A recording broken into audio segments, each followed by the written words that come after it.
it is a humanitarian tragedy. It is a collective punishment.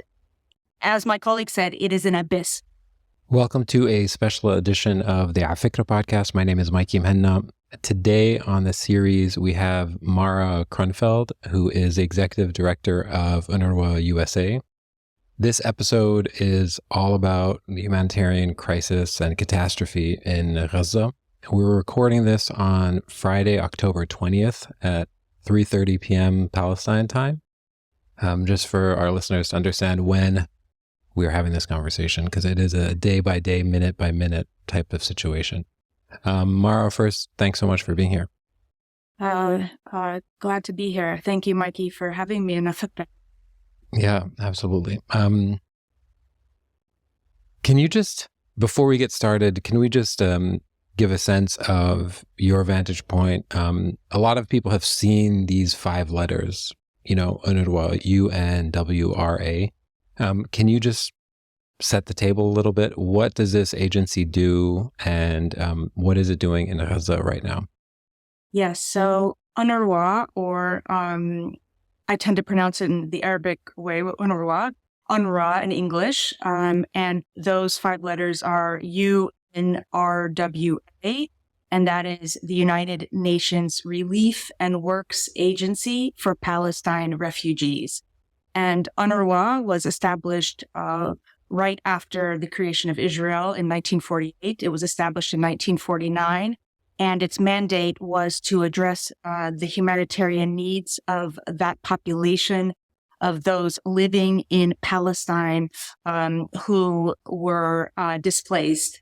And that is why the UNRWA uses this kind of strange adjective of Palestine refugees instead of Palestinian, because it was meant to serve anybody who was displaced at that time, whether they be Muslim, Christian, or Jewish. Of course, we all know there are about 700,000 people displaced, Palestinians displaced at that time. And and those are the refugees, as the Nakba, as Palestinians say, of course, caused by the Nakba. And those refugees have grown into a population of some 5.6 million people. UNRWA serves that and has the potential to serve all of those Palestine refugees, and probably serves somewhere around 2.5, 2.6 million of those refugees on an annual basis in the 5 field sites where those refugees are. So that includes Gaza, the West Bank and East Jerusalem, as well as Syria, Lebanon, and Jordan. So that gives you a little overview, and happy to tell you more. Okay, let's talk about Gaza for a second. A lot of people listening to this may not understand that the 2.2 million people who live in Gaza are refugees. A lot of them are. Can you try to explain that to somebody who's listening to this for the first time? Yes. So UNRWA started its operations in Gaza in the 1950s, and then and those were with people who were displaced from other settings in Palestine, in historic Palestine, who were there. And then in 1967 war, there was a whole new population of Palestinians who were displaced, who were dispossessed, and who ended up forced into the Gaza area. And that population of 2.2 million are those individuals and their descendants. And so the refugee status, as it does across international law, this is not unique to UNRWA, despite many theories. The descendants of refugees on the male side are included as refugees by international humanitarian law, and that makes up that. I should clarify that 60%, approximately 1.6 million of those 2.2 million Palestinians in Gaza are registered refugees with UNRWA. So it's not the entire population that are registered refugees with UNRWA. Okay, I want to talk a little bit about the world in Gaza before October 7th, a week and a half ago, which feels like a year ago. Yeah. And talk about the humanitarian catastrophe that existed before then and how it's been exacerbated now. But I'm going to say a few different words, and I'd love to sort of go down the list and understand how the siege and the blockade and the many different ways, the many different aspects of the crisis, how they've been created. So maybe if we can talk about it from an economic perspective, from a restriction on movement, healthcare, food, water, sanitation, energy, mental health. So maybe let's start with just like the basic, which is restriction on movement. And then we can start to explore all. Yeah, thank you, Mikey. I think that's such an important topic. I'm sitting here in the United States, and I can tell you that many folks I know, including dear friends and family, don't really understand what has taken place in Gaza, over the last 56 years, over the last 17 years, let alone the last 56 years. And these last 17 years, while Gaza was, while the Israeli forces removed themselves from Gaza and the settlements were removed from Gaza, Gaza was never truly an autonomous setting because Israel controls the borders by land, sea, and air. And this is because of the blockade. So the 17-year blockade has meant that that those in Gaza cannot leave via the Erez crossing into Israel without explicit permission and a permit to do so from Israel. And I know that those permits are not on the tool; they're not automatic. And I know people who've been denied exit, including my own colleague Hani al-Mafdoun, who's a Palestinian from Gaza, who and has American citizenship. And was not able to leave the crossing at Erez when he wanted to the summer before last, and ended up staying 6 weeks longer than he had planned to with his family. And that's because the border was closed in that setting. Even though he's an American citizen, he couldn't get out. Then the other side of the border is with Egypt. But Israel also controls aspects of that border. And then those who are able to get out through the Rafah, this is previous to the humanitarian crisis we're facing now, of course. I know that it is extremely difficult to get out on that side. And also, frankly, to get across the Sinai can be a harrowing experience for those who've done it. And often, frankly, I've heard of many people who've had to bribe those in Egypt, frankly, to the point of several thousands of dollars to be able to get out individually, each of them to be able to get out and get to Cairo and then fly out of Cairo. So traveling, that's traveling out. Traveling into Gaza, I can tell you from personal experience also is difficult. You have to get a permit, again, from the Israelis. For me to go into Gaza as an American citizen, I have to get a permit from the Israelis to get in. And that has to be approved. And that process could take a long time. And I can tell you I have a deep friendship with a family that I've known for some 20 years. And I don't think they'd mind me mentioning them, the Abu Hashim family in Gaza. And I go visit them. I went to visit them the summer before last when I went to Gaza, and I had the matnoube at their house. Their mom cooked, and their 4 of their sons have been studying in the U.S. At MIT, Harvard. One is helping to cure cancer at Memorial Sloan Kettering. One is working at Apple. One has a Rhodes Scholarship right now, and one's at Stanford. And they're just a truly amazing family. And I heard some of the saddest stories on an interpersonal level previous to this last 10, 12 days from their father, who showed me a room, basically a transit room where when the family's able to get there, this is where they stay. And this room happened to have maybe 10 pieces of luggage. And that luggage is luggage that the family had, that the brothers and their wives and their spouses had taken in to the house when they came to visit, but they're not allowed to leave with it. So you can only carry a certain amount of luggage out of Gaza. And so many things they brought with them, which they intended to bring back, or things that they wanted to bring back from Gaza as keepsakes, they were not able to. And so this is this transit room where it sits with luggage that they couldn't get back out once they got in. And then at that time, Anis had been waiting months and months and months to travel to the U.S. to see his family, and he wasn't able to get a permit. He's finally, earlier this year, was able to visit. So that's a incredible story, and one that I think is probably not unique, sadly.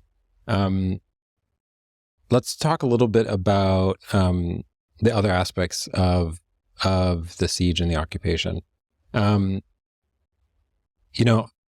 And I think maybe we can start with healthcare and mental health, just because of the heartbreaking stories and images coming out of the bombing of the hospital in Gaza. It's hard for me to understand what the healthcare situation was like for the population of 2.2 million people, and what is it like now? Like literally every single piece of every single supply of medicine is controlled by the Israelis. Electricity, the gas to run, oil to run the hospitals. I mean, how has it even been operating before the bombing of a hospital and the carpet bombing of the place? Yes. Well, I can tell you, when I was in Gaza the summer before last, it was harrowing then. And I just cannot even imagine for a moment what it is like now. It was already harrowing. And it was harrowing because of several factors. One is the injuries that the healthcare system had to deal with from the May 2021 military assault on Gaza, and all the trauma. So not only the physical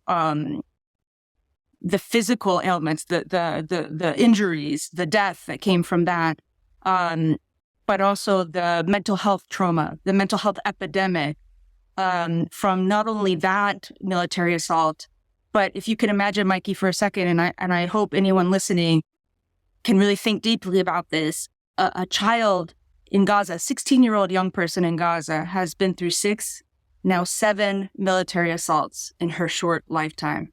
I have 12-year-old twins, and if I imagine they've been through anything like that, I cannot fathom as a parent, as a mother, as a human being, what that would be like for a child.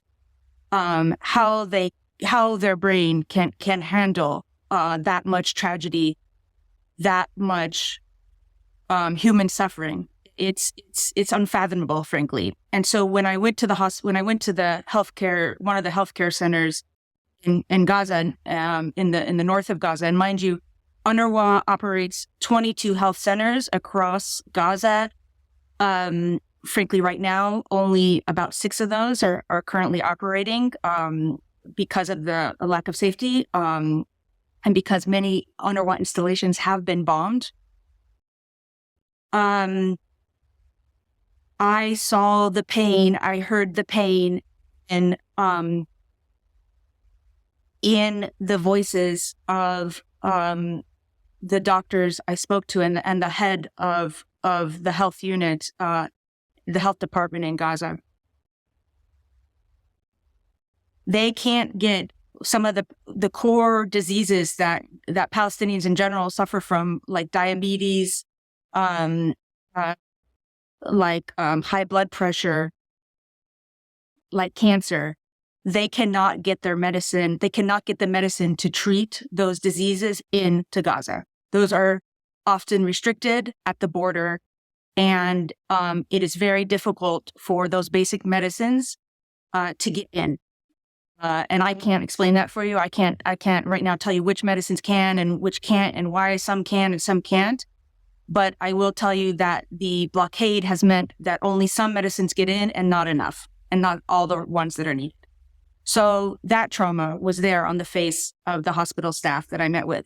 The other is the injuries that a whole generation of Palestinians from Gaza faced during the Great March of Return, when thousands of mostly men went to the border between Gaza and Israel and protested this 17-year blockade at that point, however many years it was. Mm-hmm.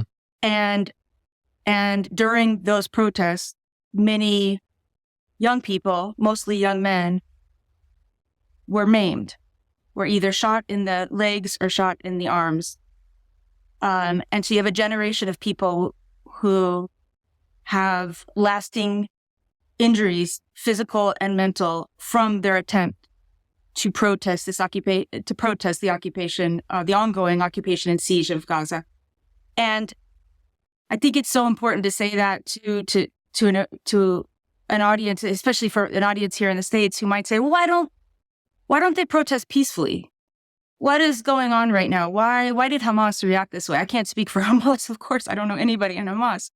But there were peaceful protests on the part of Palestinians in Gaza. And many, a generation, were maimed, lost their arms or their legs during those protests. For the folks in the back, so to speak, who are interested in researching the history of those peaceful protests, can you think of how they can find more information right now? Like they're typing into Google. What do they search? Yeah, search the Great March of Return in Gaza, and you will find out about that.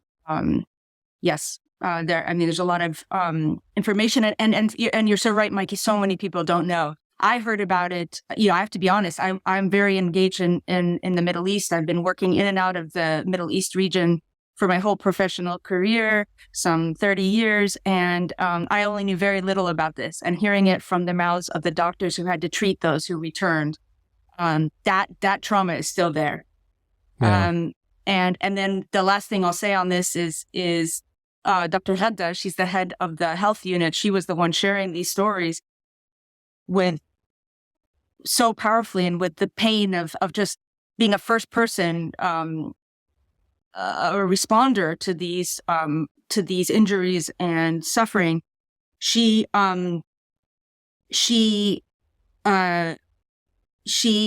mentioned that one of her staff members, a doctor, was from the Al-Qulaq family, who in 2021 had lost some 20 members of their family during that assault.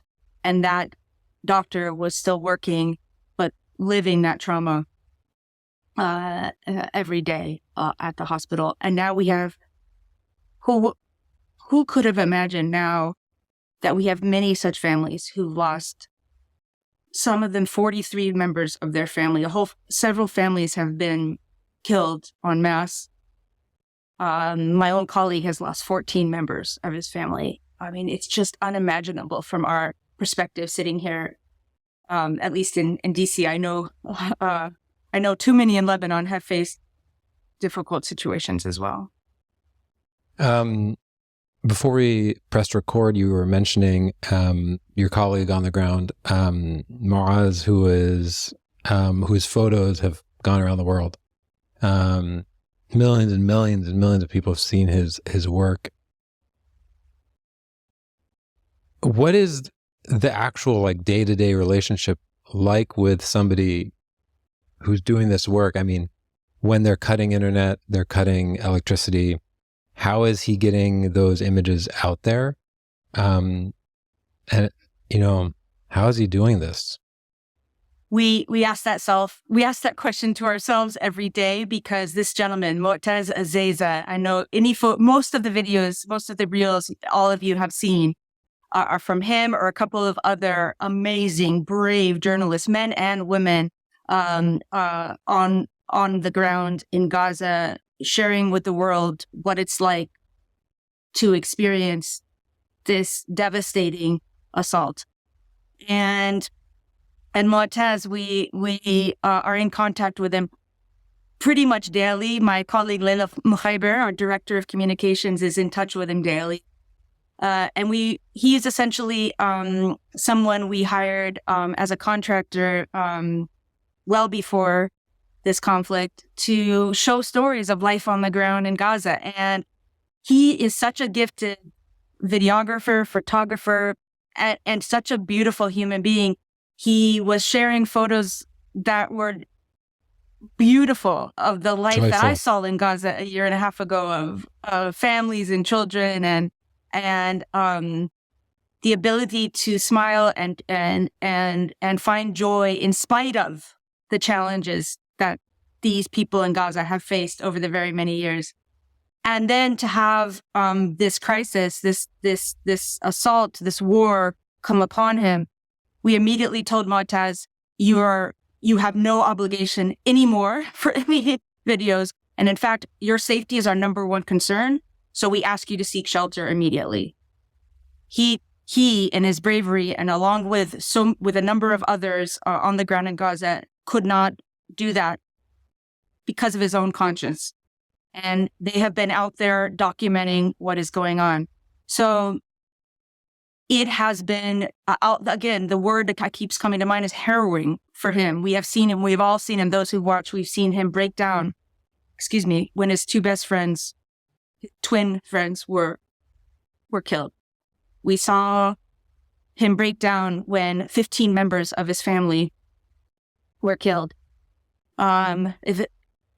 We know that he has seen and been very close to bombs. He thought he was going to die on at least one evening over the last 10 days when a bomb struck very near.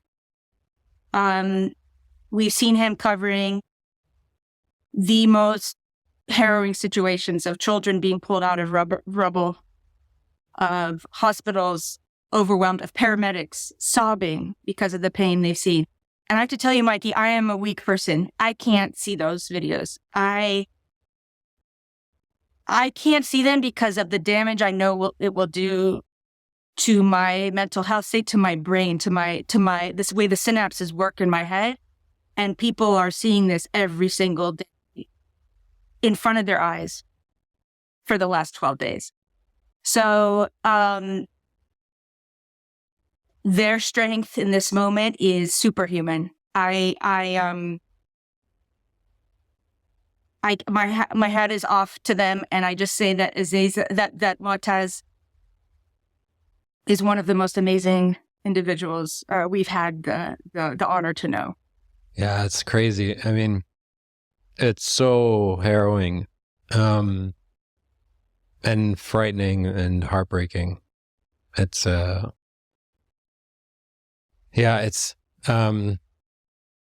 but it's just like the most important work. So yeah, God bless him. Yeah, we got to speak to him, by the way, the other day. My colleagues did. I was in another meeting, but they showed me a picture, and he was smiling from ear to ear to see our staff, and I emailed him that day to say I missed the call, but to see your smiling face filled me with joy, and so he's holding up despite everything he's witnessed. You're based in DC. The last three letters in the organization is USA, the organization that you're a part of. One subject of conversation that people are having constantly is the sentiment, is the Palestine Solidarity Movement in the U.S. gaining ground at all? Have we seen a shift historically? Are people starting to wake up and open their eyes to what's happening? Yeah. And so from your perspective, somebody who's spent a career on this, I can tell you from my perspective, but I'd love to hear from yours. Are people in the U.S. starting to open their eyes? Yeah. And Mikey, that's such a great question. And let me just, for a moment, take off my official UNRWA-USA hat. And at some point I should explain those listening really the difference between UNRWA-USA and UNRWA. We can cover that later. Yeah. But let me just take off that hat and speak to you first and foremost as a human being and as someone who has, like you mentioned and like I mentioned, really been engaged in the Middle East and traveled back and forth, lived extensively in the region, and also, frankly, as someone who happens to be Jewish, and I can tell you that first, I could tell you, to answer your question directly, there has been a shift on the ground in public opinion in the U.S. and that shift has been measured by at least Shibli Telhami and his global, I don't know the exact name, but Global Issues poll, which showed that more and more young people are looking at the issues of Israel and Palestine and are having a better understanding of the Palestinian narrative and are feeling a sense of shared understanding about that. And that's true among young Jewish people as well. That generational divide goes across religions, even evangelicals. Young people are starting to be more sympathetic to understand, frankly, a side of this narrative that has been less available, less out there in the U.S. Setting. And we've seen over the last couple of days with the humanitarian crisis and the utter tragedy unfolding in front of our eyes, the military airstrikes that have killed so many, now 3,700 Palestinians in Gaza, so many of those children. We have seen a very vocal Jewish voice for peace, if not now, joining Palestinians to call for an immediate ceasefire. And that, by the way, is what UNRWA is calling for, an immediate ceasefire and the immediate access of humanitarian aid into Gaza.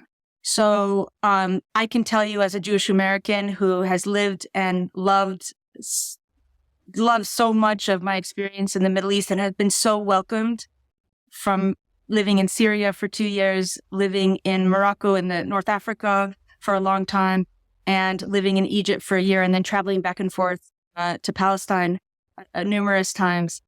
I can tell you that there is a broadening understanding in the U.S. and that it is wonderful to see Jewish people like myself really trying to understand the truth and start to speak out in support of all people and to address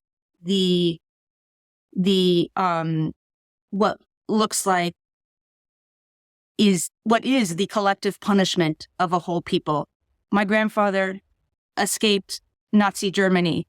His whole sister's family was murdered by the Nazis. He was a very influential person in my life, and he said never again. And you hear this from many Jewish people these days. Never again doesn't just apply to Jewish people. And I'm speaking to you as a person and to your audience as a person. It applies to anybody who is brutalized because of who they happen to be, where they happen to be born, who their parents happen to be, what their parents or they happen to believe. This is wrong no matter what people wear. And having a Muslim husband and kids who are nus-nus, half-half, I can tell you that their blood from their dad's side and their mom's side is the same blood. And one blood doesn't hurt more than the other, and one part of their blood is not more human than the other part of their blood. It's time that our humanity embrace all of those suffering innocently and not just some of them. Do you feel like that sentiment is is landing on Americans' ears differently than it did 20 years ago? I think there is a movement in the U.S. which is intersectional, so to speak, which is broadening beyond one kind of interest group supporting their own aims. There's an acknowledgement that we need to help each other. And I have seen that, and I do think it's growing. And I also do think it's a generational shift. I think that it's a powerful generational shift. And I can say that I felt kind of lonely sometimes as a Gen X, addressing this, really being concerned with this issue. And I am awed by Gen Z. And I work with many Gen Z, and I see them out in DC the last couple of days, and I am awed by their ability to speak truth to power. And so I do think it's shifting, and I do think a kind of tired us versus them, Jew versus whatever, Muslim, Christian, whatever is not the situation that we're dealing with. I think that this is not to say that there isn't anti-Semitism. Of course there is. And by the way, it goes without saying, I know people who were killed and abducted in Israel. My heart aches for them. It is not either or. It is and.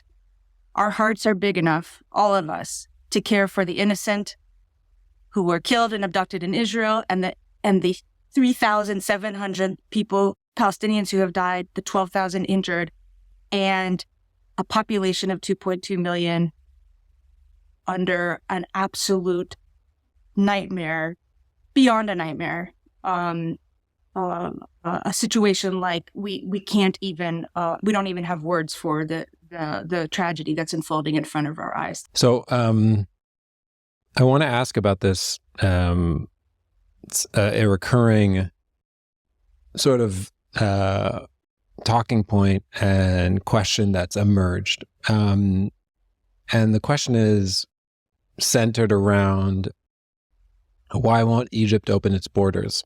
There are all these Palestinians in Gaza who are being told by the Israelis, go south. We're going to, using their words, level it.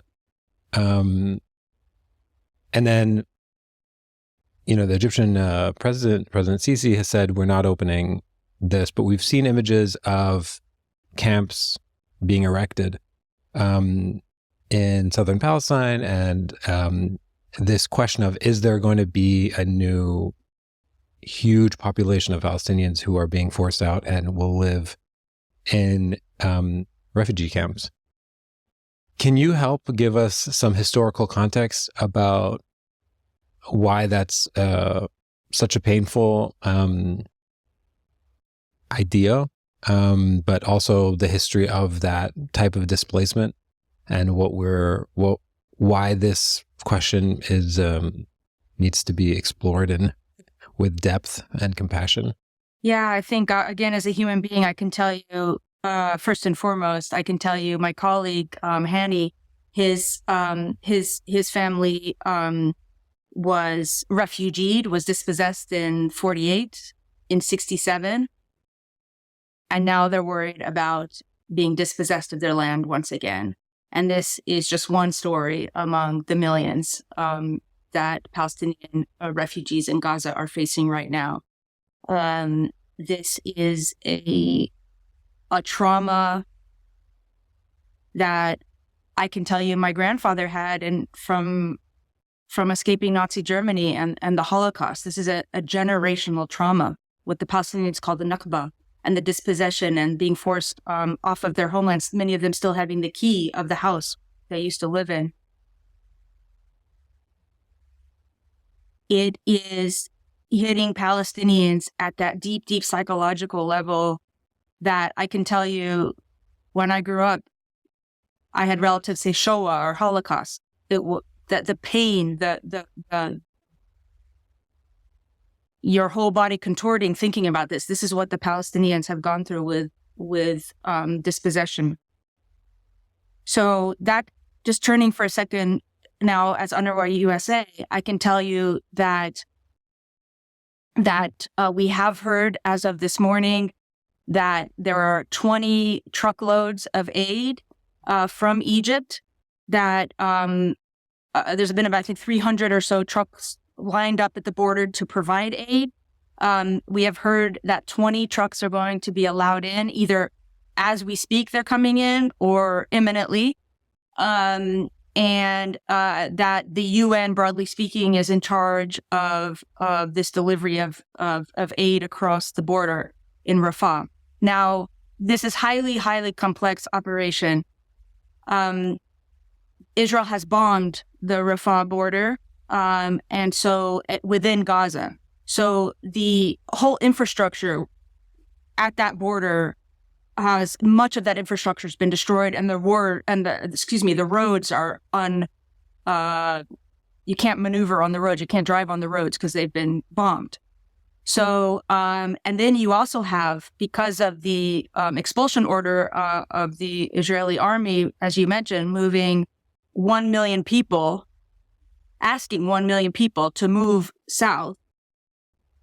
There are tens of thousands, if not more, and I can't speak accurately to the total number, sitting at that border of Rafah,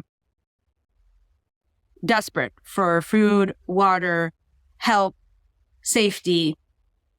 My own colleagues at UNRWA are the headquarters staff moved from Gaza City, which was, by the way, struck by Israeli missiles, a UN installation, and that's one of 33 United Nations installations that have been struck by the Israeli military. Striking. When you say, sorry, Mara, I just want to interrupt you for a second. When you say installation, what does that mean? Is that like that sounds like a non-human term. What is it, installation? Thank you. That's the UNRWA speak. Yes, those are United Nations buildings where most of them are shelters, where internally displaced people or Palestinians in Gaza were seeking refuge, have been seeking refuge. One of those, and those shelters are, many of them, there's about 100 of those shelters. Many of them are UNRWA schools themselves that serve as shelters in emergencies. Some of those installations or buildings are warehouses where UNRWA is keeping. So these are, let me say, bold, underline, all caps. These are United Nations run institutions, shelters, schools, run by United Nations staff. Yes, 100% and 100% civilian, of course. What the United Nations Relief and Works Agency has been doing in Gaza since the 50s is providing education, health, shelter, protection, disaster relief services. So these are the infrastructure that allows that service to happen. And those have the UN flag flying on them.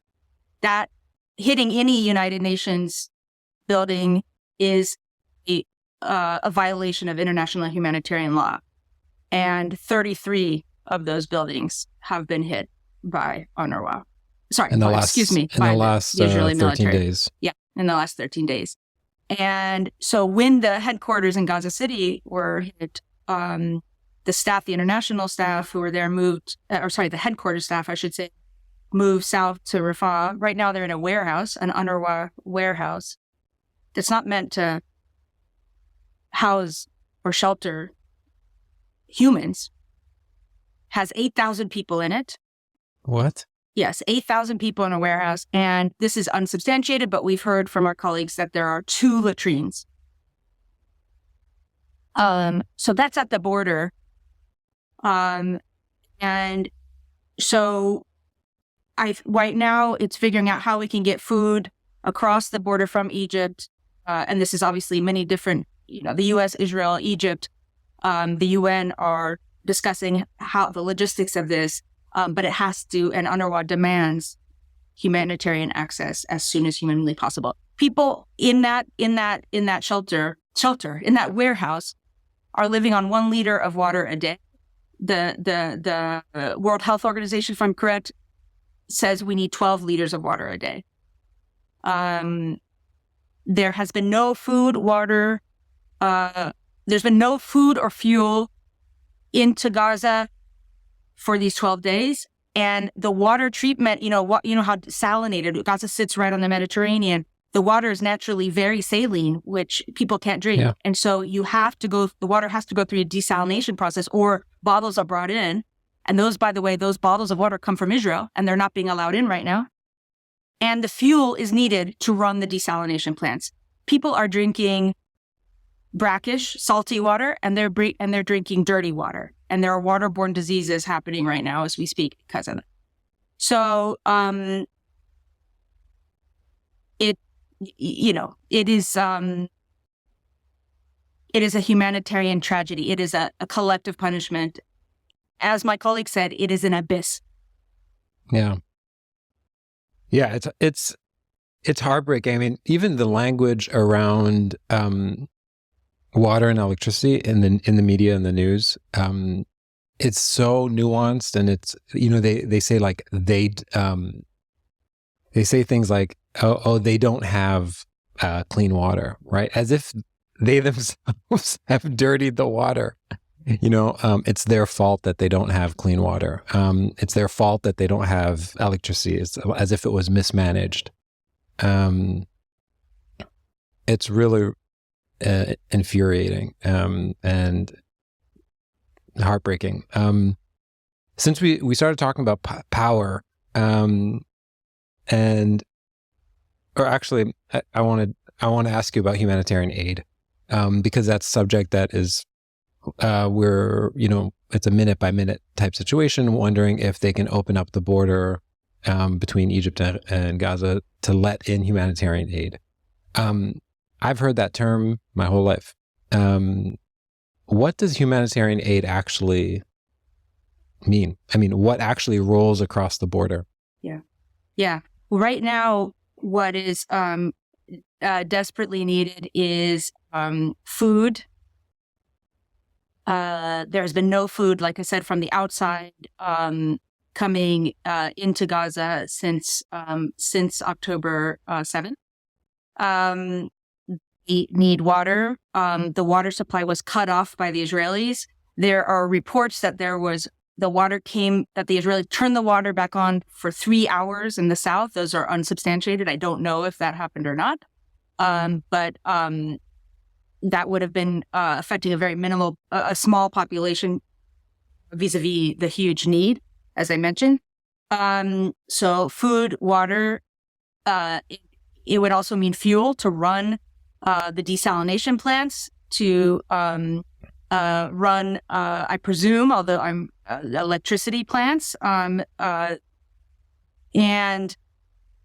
I don't know what's actually in those trucks, because I cannot speak to that, but my assumption it would be actual food and water. And then the other humanitarian need that is desperate is medical supplies. And I don't know if those are in those trucks or not, but we have heard from those clinics on the ground that they are running out of medical supplies. I mean, basic medical supplies, let alone the medicines for diabetes, cancer, and high blood pressure that they've been trying to get in for a number of years.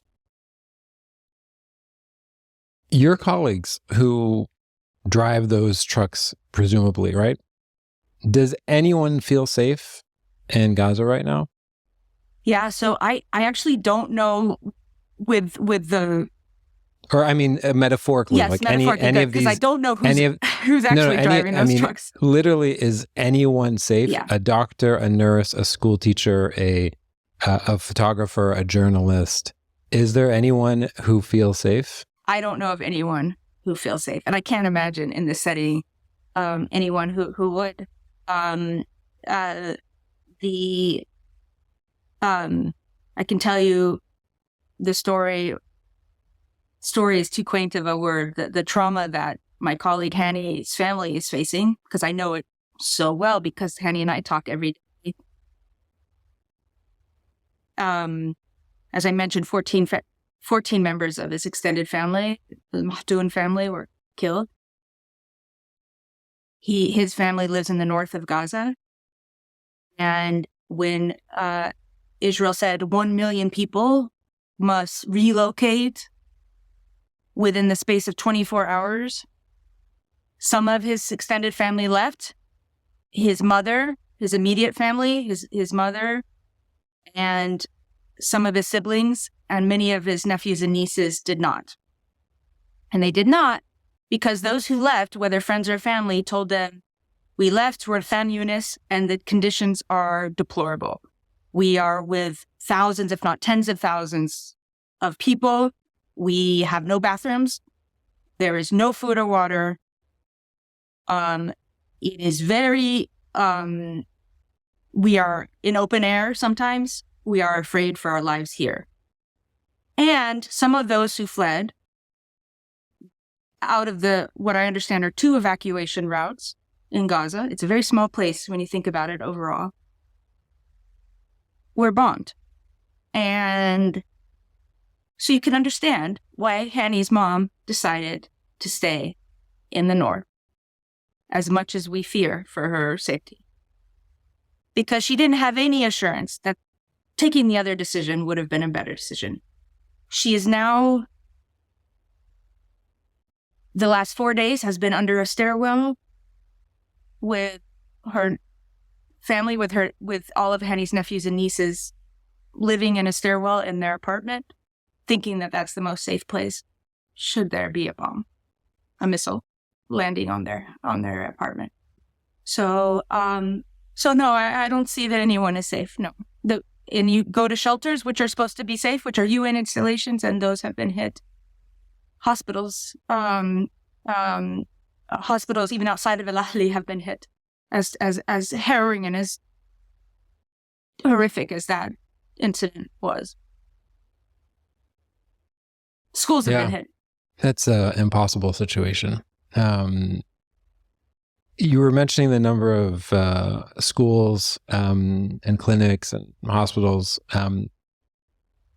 Are there any still operating that are UN operated? Are there any places that are able to provide shelter and medical care? Yeah, so UNRWA, under normal conditions, normal, I guess, whatever. I don't think you can call a 17-year blockade normal conditions, but previous to the last 12 days, UNRWA operated some 190 schools, which were basically in 90 different buildings. So each school ran a double shift, some even triple shifts, and those schools served 300,000 students in Gaza. So UNRWA, in some ways, could have been considered prior to this crisis that the de facto Ministry of Education on many levels, given they were educating such a huge swath of young people in Gaza. And the hospital, the health center, so they have a health center. UNRWA doesn't run hospitals per se. They run health centers for kind of primary care, not necessarily secondary or tertiary. And there are 22 health centers across UNRWA. Only 6 of those are operational now. But UNRWA staff attended to so many issues that the Palestinian refugees in Gaza face, again, from diabetes care, cancer care, high blood pressure, dealing with high blood pressure, to, as you had mentioned earlier in our interview, the mental health challenges that are huge in the population, given like the many military assaults that people have faced. And the mental health support is both through the health centers and also through the school system. And UNRWA-USA has supported for many years the provision of mental health and psychosocial support services for young people in the school system who receive individual and group counseling through trained counselors. The one also very important statistic that everyone should know is that there are 13,000 Palestine refugees who work for UNRWA. So 5,000 of those are currently working in this emergency setting. As far as we know, we don't know. Oh, sorry, I can't hear you. You're on mute, I think. Yeah. Sorry, did you mean in Palestine right now? So in Gaza itself, there are 13,000 Palestine refugees who work for UNRWA.